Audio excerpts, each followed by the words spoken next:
Hello and welcome to my podcast, Just for Today. My name's Steph Granger, therapeutic mentor, and I am so delighted that you are here.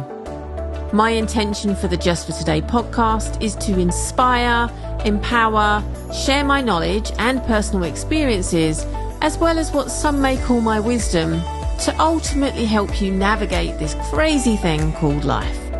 Each episode, I will dig into the lessons I have learned, either through client work, personal experiences, or sometimes both, and most importantly, share tangible tools for you to take away in order for you to truly live in the present, just for today.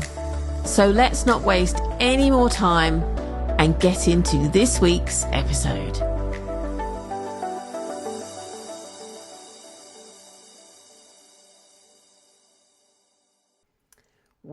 Well, here we are. I don't even remember the last time I recorded an episode of the podcast. I know it was this year, but I haven't looked back. I could do the research, I guess. But here I am. And I wasn't ever sure you would hear from me again in this capacity. Life has been lifing, shall we say. And I lost all of my drive, my purpose in November of last year. And I guess I was in a state of mental breakdown, mental health issues, my dad getting sick and being very, very poorly in November and December and January was a huge challenge for me, huge challenge. As a daddy's girl, tough times for sure. And I didn't think I would ever want to work again in this capacity. I couldn't see an end in sight where it meant I felt like I wanted to talk on here anymore. I wanted to work with clients anymore. And I just lent into that. I just trusted the process. Trust has been my word of the year for quite a few years now. Learning to trust yourself is one of the most important things I believe that we can do for ourselves. And just trusting every single day that everything was going to work out how it was supposed to was something I just kept reminding myself. And saving my energy and capacity for what was needed for dad, what was needed for taking care of him mentally, physically, and taking care of myself during those days as well. So many of you will have heard and listened to my podcast before. And I remember saying to a good friend of mine, Shelley, ages ago, like, never say never, but I just can't see myself going back to podcasting. And then one day I woke up and was very much like, actually, I'd quite like to podcast again. So here I am. And life has an incredible way of changing and you not even recognizing the person you was before that. And I know that lots was going on for me 18 months ago, probably more than that. It all began in March of last year. And then dad getting diagnosed and everything else that happened after that. But it took my legs out from underneath me, the changes that came that I didn't see coming. And on the other side of that, and my dad is still here, and my dad's a freaking miracle right now, because we didn't think we would still have him with us by this point. Like it looked very different life in January of this year, and I've turned 50 this year as well, which I feel is another huge pivotal shift for me moving into the next decade. But my dad has outlived his life expectancy. He's still very much living an independent life. And in the time that we all thought we were going to lose him, I have been through a definite shedding of my skin. So what do I mean by that? Now, if you're new to the podcast, I talk about this a lot, but I'm going to, even if you're used to listening to me talk, I'm going to tell you again what I mean by that, because a few years ago, my middle son, George, got a bearded dragon. And this was a whole new experience of me, pet ownership. I've had cats and dogs and rabbits and guinea pigs in my lifetime. We've even had fish and budgies and all jazz. Never had a reptile. And as with all children, whether they are 5 or at that time 21, novelty wears off quite quickly. But I was fascinated by the bearded dragon, and I actually really, really loved Boris.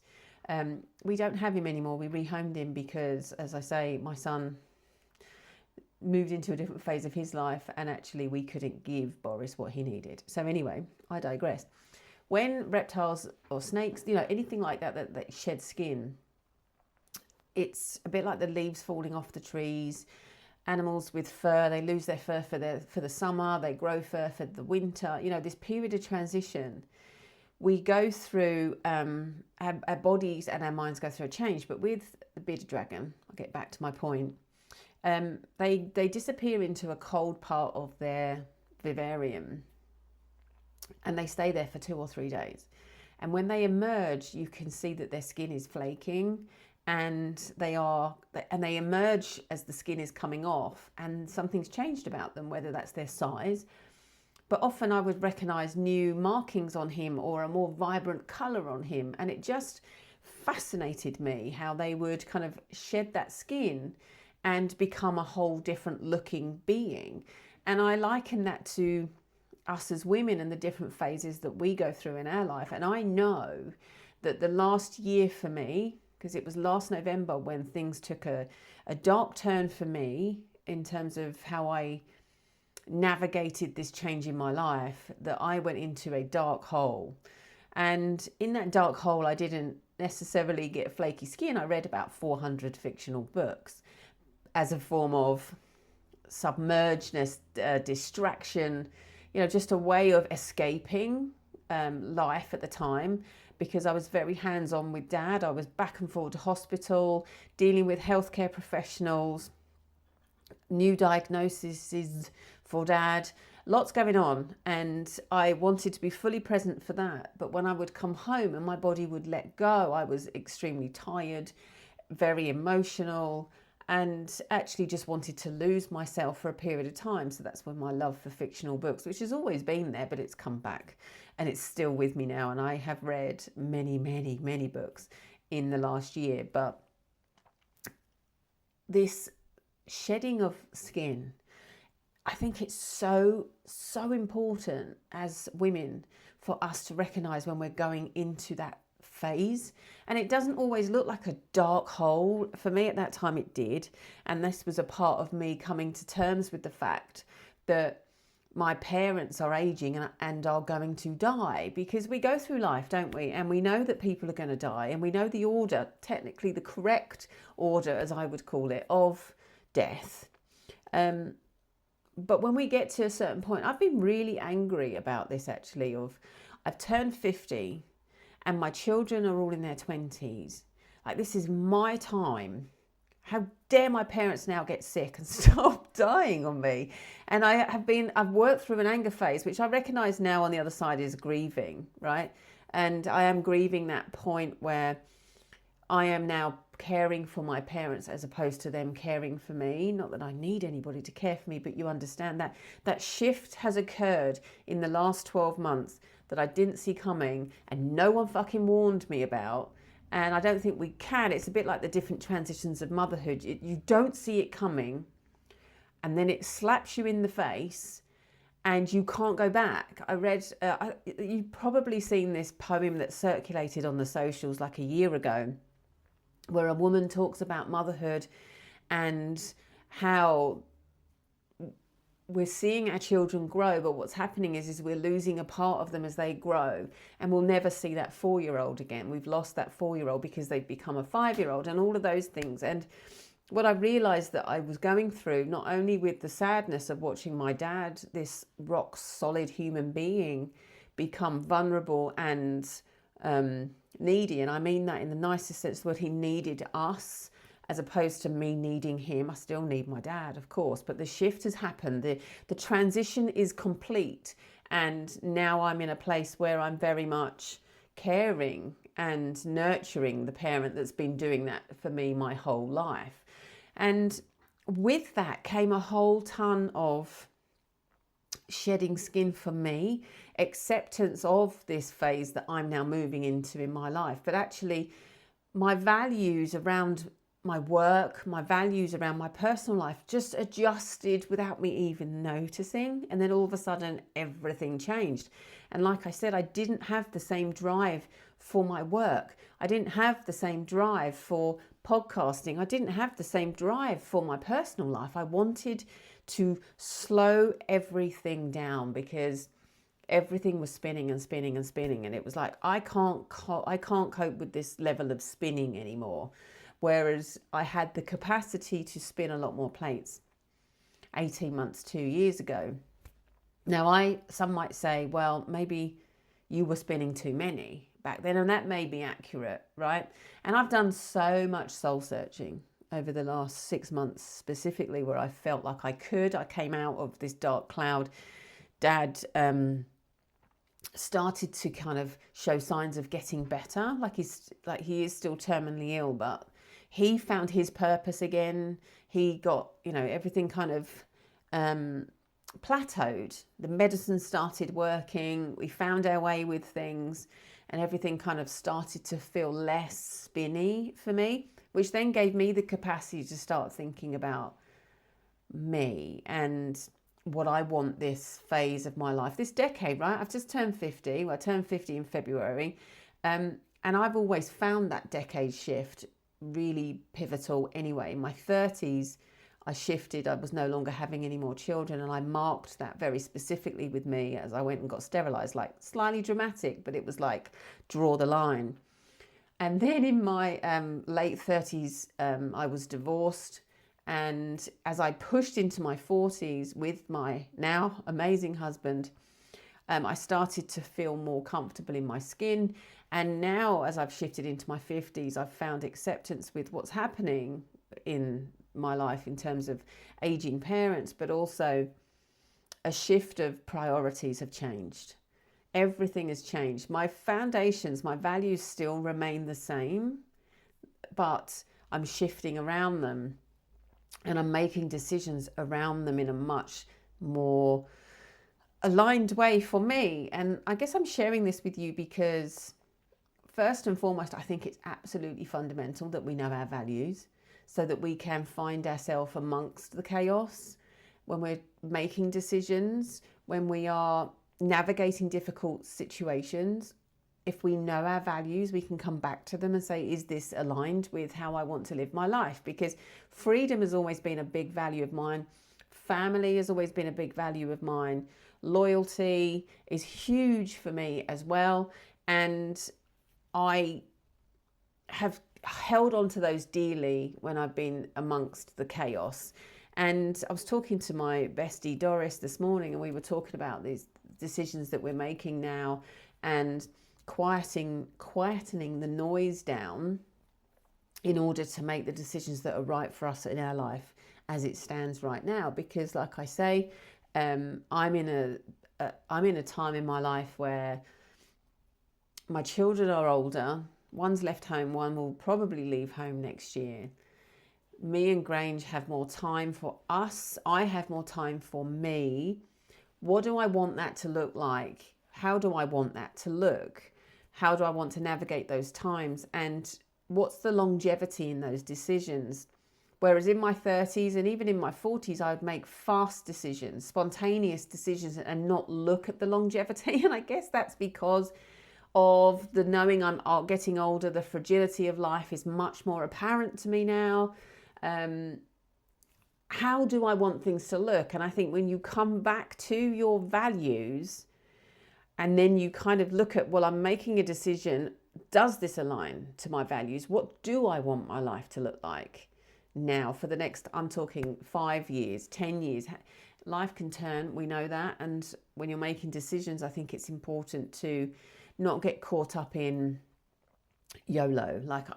For me, the whole element of YOLO is absolutely vital when I'm making decisions, but at the same time, I think there's a happy medium for me now, where there wasn't 2 years ago. It was like, fuck it, do it. Now it is like, it feels right, but does it still align with my values? Because like I said, freedom's a really big one for me. And what I mean by it is freedom to live, freedom to be aligned, freedom to make choices, freedom.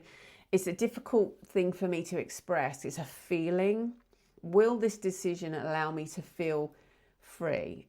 Peace has come in as well for me now. So that wasn't a value of mine. I valued peace, of course, but I wouldn't have said it was up in the top 5. It's very much relevant to me now. And I think that's because of the noise of the last 12 months. Peace is really, really important to me now. I understand the effect of disharmony, and I will make all my decisions based on, does this bring me a sense of freedom? Does it bring me a sense of peace? Does it align to what I want for my family? And that, you know, my family is coming in closer now, me and Grange. Obviously, I have my boys, and I have 3 beautiful girls in my life now that obviously make up the family. But what I mean is, for me and Grange now the kids are getting older, it's our time. So does this align to family? Does this align to me and Grange in the life that we now want to live?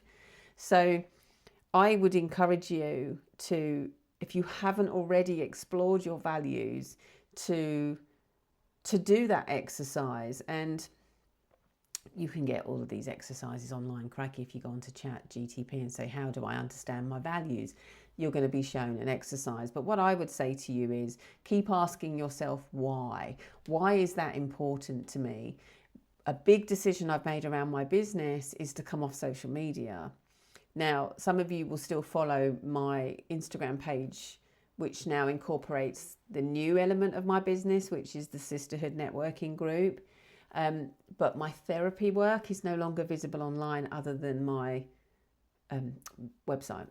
And I made that decision this year. It was literally made this year. And I would say it was probably around the summertime, and exploring that sense of peace and that value to me.